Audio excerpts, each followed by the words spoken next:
স্মৃতি আমাদের জীবনের এমন একটি গুরুত্বপূর্ণ অংশ যা কখনো ভোলা সম্ভব নয়। আমাদের প্রত্যেকের জীবনে কিছু মধুর স্মৃতি রয়েছে যা আমাদের কাছে সম্পদের মতো। আজকে সকালে নাস্তা করার সময় যখন এই বিস্কিটের প্যাকেটটা খুলছিলাম, তখন ছোটোবেলার অনেক স্মৃতি মাথার মধ্যে ঘুরপাক খাচ্ছিল, আর ছোটোবেলার অনেক কিছুই কিন্তু মনে পড়ে যাচ্ছিল। আমাদের জীবনে ছোট ছোট এমন অনেক জিনিস আছে যেগুলো দেখলে আমাদের অতীতের কথা মনে পড়ে যায়। তেমনি এই বিস্কিটটা দেখেও ছোটোবেলার অনেক কিছুই মনে পড়ছিল। কিছুদিন আগে বাংলাদেশি ব্লগার মাম রুমা আপুকে দেখছিলাম এই বিস্কিটটা দিয়ে চা খাচ্ছিল। দেখেই আমার এত বেশি ভালো লাগা কাজ করেছিল এবং তখনই মনে চাচ্ছিল যে এই বিস্কিটটা এনে আমিও একটু চা খাই, কারণ এই বিস্কিটটার সাথে আমারও ছোটোবেলার অনেক স্মৃতি জড়িয়ে আছে। তা আরহামের বাবাকে বললাম এই বিস্কিটটা আমাকে এনে দাও, কারণ এই বিস্কিটটার না আমার নামই মনে ছিল না।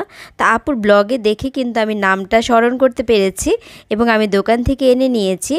এই বিস্কিটটার সাথে চা দিয়ে খেতে ভীষণ ভালো লাগে। সকালের নাস্তাটা সাথে নিয়েই কিন্তু আজকের ব্লগটা শুরু করে দিচ্ছি। আসসালামু আলাইকুম everyone, welcome back to my another new blog. দূরে এবং কাছে যে যেখান থেকে আমার আজকের ভিডিওটি দেখছেন, আশা করছি সবাই ভালো আছেন এবং সুস্থ আছেন। আমরাও আলহামদুলিল্লাহ বেশ ভালো আছি। তো আজকে নাস্তাটা কিন্তু আমি বাসায় বানিয়ে বাহির থেকে নিয়ে আসা হয়েছে। তো পরোটা আর ডাল ভাজি নিয়ে এসেছিল, আর সাথে নিয়ে এসেছে আমার পছন্দের একটা বিস্কিট। তো এই বিস্কিটটা কিন্তু চা দিয়ে খেতে ভীষণ ভালো লাগছিল।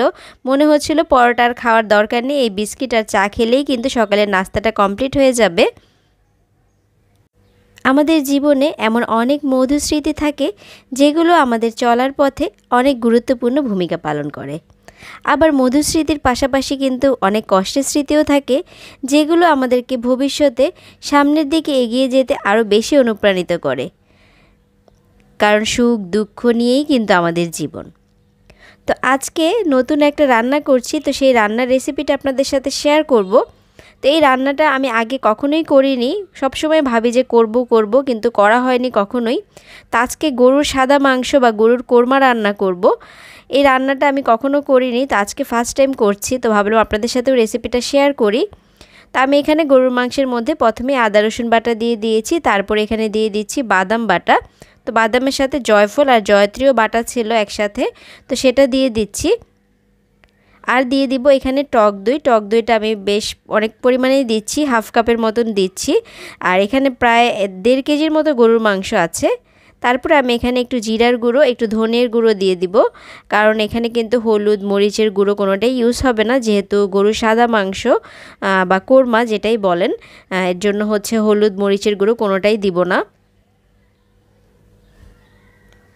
আজকের এই রান্নাটা করার পরে মনে হচ্ছিল এই রান্নাটা কেন এতদিন করিনি, কারণ খুবই মজার হয়েছিল খাবারটা। তার আমার বাবা বলছিল যে এই রান্নাটা কেন করনি। আমি বললাম তোমার জন্যই করা হয়নি, কারণ গরুর মাংস যখনই রান্না করতে যাই আরহামের বাবা শুধু বলে ঝাল ঝাল ভুনা করবে বা ঝাল করে রান্না করবে, তো এর জন্যই কিন্তু এই রান্নাটা কখনোই করা হয়ে ওঠেনি। তো এখন হচ্ছে আমি একটা কড়াইয়ে হচ্ছে পেঁয়াজ ভেজে নিয়েছি। পেঁয়াজটা হচ্ছে ভাজার সময় আমি গরম মশলা সাথে দিয়ে ভেজে নিয়েছি। গরম মশলার মধ্যে ছিল এলাচ, দারচিনি, লবঙ্গ আর তেজপাতা। তারপরে আমি এখানে পেঁয়াজ আর কাঁচামরিচ একটু ব্লেন্ড করে নিয়েছি, কারণ যেহেতু মরিচের গুঁড়া ইউজ করা হবে না, তো একটু তো ঝাল হতেই হবে। তো ঝালের জন্যই কিন্তু কাঁচামরিচ বাটাটা আমি ইউজ করছি। তো পেঁয়াজটা কিন্তু ভালো করে ভাজা হয়ে গেলে তারপরে হচ্ছে আমি মাংসটা যে মেখে রেখে দিয়েছিলাম সেটা দিয়ে দিচ্ছি। আর রান্নাটাও না খুব ইজিভাবে করা যায়, একদমই কঠিন কিছু না, খুব সহজেই কিন্তু রান্নাটা হয়ে যায়। ছুটির দিন হাজব্যান্ডরা যখন বাসায় থাকে আমরা কিন্তু সবাই চেষ্টা করি একটু ভালো মন্দ কিছু রান্না করার জন্য, কারণ পুরো সপ্তাহ জুড়ে তাদের উপরে অনেক প্রেশার যায়, অনেক কাজকর্ম করে। শুধু তাদের জন্য না, আমাদের জন্যও কিন্তু ছুটির দিনটা অনেক বেশি স্পেশাল, কারণ হাজব্যান্ড যখন বাসায় থাকে তখন কিন্তু এমনিতেই মনটা ভালো হয়ে যায়, আর মন ভালো থাকলে রান্নাবান্না করতেও কিন্তু ভালো লাগে। গরুর মাংসটা যেহেতু কোরমা রান্না করছি, তাই চিন্তা করলাম একটু মশলা ডাল ভুনা করে নিই।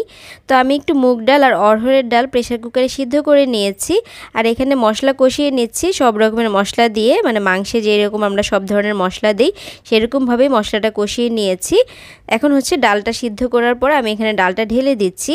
এই ডালটা খেতে না অনেক বেশি মজার হয় যদি লাস্টে হচ্ছে ঘি দিয়ে একটা ফোড়ন দেওয়া হয়, তো আজকে আমি আর ফোড়ন দিব না, এরকমই রাখবো।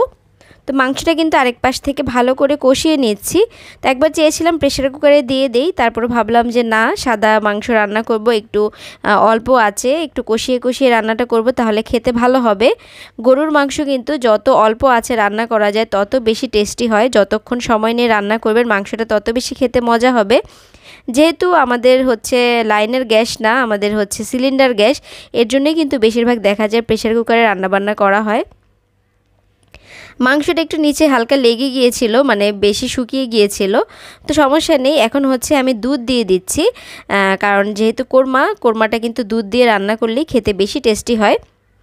তো মাংসটা কিন্তু আমার রান্না প্রায় হয়ে গিয়েছে। এখন হচ্ছে আমি উপর থেকে হালকা একটু গরম মশলার গুঁড়ি, একটু হচ্ছে পেঁয়াজের বেরেস্তা আর হচ্ছে একটু ঘি দিয়ে দিব, আর কয়েকটা কাঁচামরিচ দিয়েছি। কাঁচামরিচটা দেওয়ার ফলে খুব সুন্দর একটা ফ্লেভার আসে। আপনারা চাইলে এখানে সামান্য একটু চিনিও ইউজ করতে পারেন, কিন্তু আমি চিনিটা দিব না, চিনিটা দিলে একটু মিষ্টি মিষ্টি হয়ে যাবে, তাই চিনিটা ইউজ করব না। তো একটু বেশি করে ঘি দিয়ে দিচ্ছি, কারণ ঘিয়ের ফ্লেভারটা এই তরকারিটার সাথে অনেক ভালো যায়। তো এখন হচ্ছে ঢাকনা দিয়ে ঢেকে আমি 1 মিনিট কি 2 মিনিটের মতো জাল করে নিব। ব্যাস, আমার রান্নাটা কিন্তু কমপ্লিট হয়ে গিয়েছে। রান্নাটা এত বেশি মজা হয়েছিল, চিন্তা করছিলাম যে আগে কেন এতদিন রান্না করিনি। আর আমার বাবা খেয়েও তো অনেক বেশি পছন্দ করেছে। তো দুপুরবেলা তো হচ্ছে পোলাও দিয়ে খাবে, আর রাতের জন্য বলে দিয়েছে সে পরোটা দিয়ে খাবে, কারণ এই মাংসটা কিন্তু পরোটার সাথেও খুব ভালো যাবে।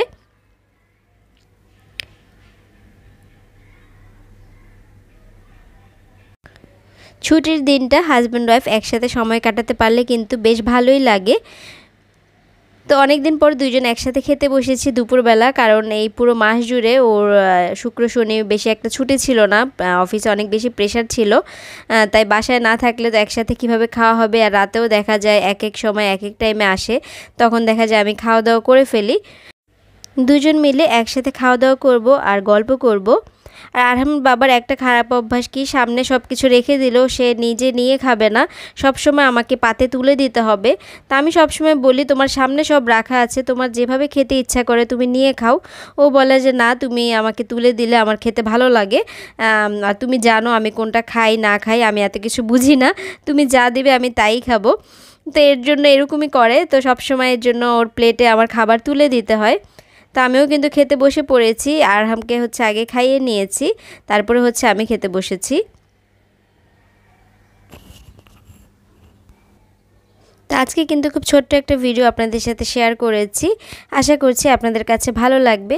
আর ভালো লাগলে প্লিজ ভিডিওতে একটা লাইক দিয়ে পুরোটা ভিডিও কন্টিনিউ করবেন, কারণ আপনাদের লাইক পারে আমার ভিডিওটা আরও অনেকের কাছে পৌঁছে দিতে। আর যদি বেশি ভালো লেগে যায় আপনারা চাইলে আমার চ্যানেলটিকে সাবস্ক্রাইব করতে পারেন। তো খাওয়া দাওয়া করার পর যা যা ছিল আবার হচ্ছে ছোট ছোট জায়গায় বেড়ে রেখে দিয়েছি, আর বাটিগুলো ধোয়ার পরে পানিটা মুছে রেখে দিচ্ছি, তা না হলে পানির একটা দাগ থেকে যায়। তো বিকেলবেলা একটু পাকোড়া ভেজে নিয়েছি, কবে যেন পাকোড়া বানিয়েছিলাম জানি না, ফ্রিজে দেখি যে পাকোড়া মাখা রয়ে গিয়েছে, মানে ডিপ ফ্রিজে, তো সেটাই ভেজে নিয়েছি। তো আজকের মতো বিদায় নিচ্ছি, আল্লাহ হাফেজ, আসসালামু আলাইকুম।